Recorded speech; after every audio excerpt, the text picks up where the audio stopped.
नमस्कार, आप देख रहे हैं 4 पीएम बिहार और मैं हूं अभिषेक मिश्रा। बिहार के मुख्यमंत्री नीतीश कुमार ने एक बार फिर साबित किया है कि बिहार की सियासत का अगर सबसे बड़ा उस्ताद कोई है, बिहार की राजनीति का सबसे बड़ा कोई खिलाड़ी है और बिहार में सियासत का सबसे बड़ा कोई चाणक्य है, तो वो खुद हैं मुख्यमंत्री नीतीश कुमार। उनसे बड़ा कोई खिलाड़ी बिहार की राजनीति में कोई है नहीं। नीतीश कुमार को लेकर यह चर्चा होती रही और अब भी हो रही है कि नीतीश कुमार क्या खेल करेंगे, नीतीश कुमार एनडीए में जाएंगे, नीतीश कुमार क्या करेंगे। तमाम तरह की चर्चा हो रही है, लेकिन नीतीश कुमार न एनडीए में गए, नीतीश कुमार ने न अभी विधानसभा भंग किया है। नीतीश कुमार के मन में जो खेल है वो अभी उनके मन में ही है, लेकिन बावजूद इसके नीतीश कुमार ने बीजेपी के कुनबे में भगदड़ मचा दी है, एनडीए के कुनबे में भगदड़ मचा दी है। तो नीतीश कुमार इसी तरह का खेल करते हैं और नीतीश कुमार के इस खेल की चर्चा बहुत है।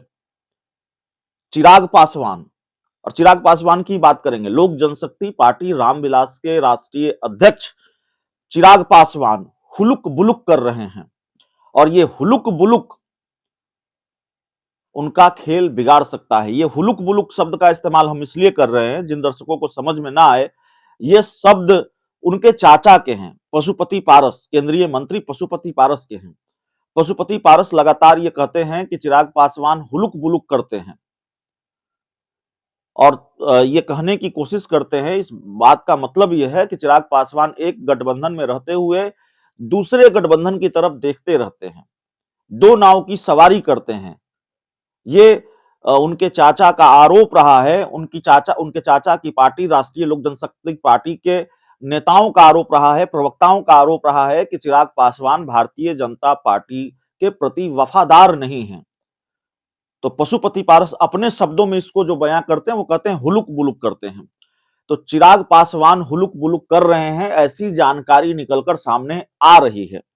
हमने आपको कल बताया है कि किस तरह से वो आरजेडी के एक बड़े नेता से मिले हैं, जो जानकारी हमारे पास आई सूत्रों के हवाले से, और इसी पर बात करेंगे। चिराग पासवान जिस तरह से हुलुक बुलुक कर रहे हैं पशुपति पारस के शब्दों में, तो ये चिराग पासवान का खेल इससे बिगड़ सकता है। और बिहार की राजनीति के घटनाक्रम जिस तरह से बदल रहे हैं, ऐसा लगता है कि एनडीए के अंदर का खेल भी बदल जाएगा। अब तक ये लग रहा था कि चिराग पासवान कहीं अपने चाचा पर भारी न पड़ जाएं। हाजीपुर को लेकर जो लड़ाई चल रही है चिराग पासवान और पशुपति पारस के बीच, उसमें कहीं चिराग पासवान पशुपति पारस पर भारी न पड़ जाएं। चिराग पासवान ने हाजीपुर में रैली की, जो तस्वीर, हम तो थे नहीं वहां हाजीपुर में, लेकिन जो तस्वीर सामने आई, जो वीडियो सामने आए, उस हिसाब से तो चिराग पासवान अपनी ताकत दिखाने में कामयाब रहे, हाजीपुर में शक्ति प्रदर्शन करने में कामयाब रहे। वहां तक ठीक था, लेकिन एक गलती चिराग पासवान से हो गई, एक पॉलिटिकल मिस्टेक चिराग पासवान से हो रहा है। राजनीति की जो समझ हमारे पास है और जिस तरह से जानकारियां निकलकर सामने आ रही हैं, चिराग पासवान पटना में जब दही चूड़ा खाते हैं, दही चूड़ा का भोज करते हैं, तो उसमें भारतीय जनता पार्टी के नेता भी होते हैं। सम्राट चौधरी होते हैं, विजय सिन्हा होते हैं, बीजेपी के बड़े बड़े नेता होते हैं। लेकिन चिराग पासवान जब दिल्ली में भोजन करते हैं अपने घर में, तो वहां बीजेपी का कोई नेता नहीं होता है। वहां उपेंद्र कुशवाहा होते हैं और जीतन राम मांझी होते हैं। तो खबर आई कि चिराग पासवान नीतीश कुमार के एनडीए में आने की खबर से उनके कुनबे में खलबली है। चिराग पासवान की बेचैनी बढ़ी हुई है। चिराग पासवान को यह अंदेशा हमेशा रहा है, कई बार उनके बयानों से भी ये सामने आता रहा है कि नीतीश कुमार कहीं एनडीए में ना आ जाएं, और जाहिर तौर पर नीतीश कुमार अगर एनडीए में आ जाएंगे तो नुकसान चिराग पासवान का सबसे ज्यादा होगा, क्योंकि एनडीए में अभी जो दल हैं बीजेपी के अलावा, पशुपति पारस, उपेंद्र कुशवाहा, जीतन राम मांझी, ये तमाम लोग, उसमें सबसे ज्यादा उम्मीद अगर किसी ने पाल रखी है सीटों की, तो वो चिराग पासवान ने। 6 सीट चाहिए, एक राज्यसभा की सीट चाहिए, और नीतीश कुमार अगर एनडीए में आ जाएंगे आ जाते हैं तो जाहिर तौर पर चिराग पासवान को 2 से 3 सीटों पर समझौता करना पड़ेगा। 2 सीटें, 3 सीटें हैं और बाकी दलों को भी कम सीटों पर समझौता करना पड़ेगा। जितनी उम्मीदें सीटों की उम्मीद पाल रखी है, उतनी सीटें नहीं मिलेगी। तो एक अंदेशा यह है। तो चिराग पासवान दिल्ली में मीटिंग करते हैं। अब उपेंद्र कुशवाहा और जीतन राम मांझी के साथ उनकी क्या बात हुई? जीतन राम मांझी और उपेंद्र कुशवाहा को तो कोई दिक्कत लगती नहीं है नीतीश कुमार के एनडीए में आने से।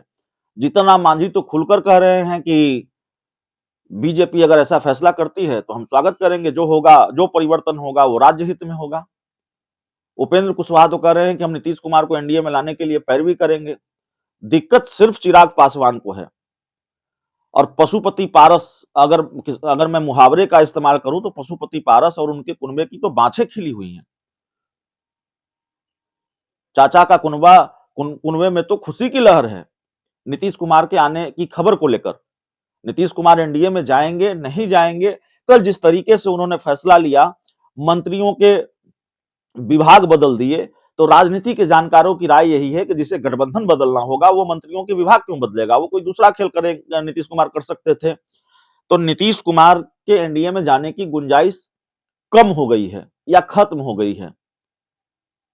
तो जाएंगे नहीं जाएंगे, लेकिन नीतीश कुमार ने मोदी के कुनबे में, बीजेपी के कुनबे में भगदड़ जैसी स्थिति कर ही दी है।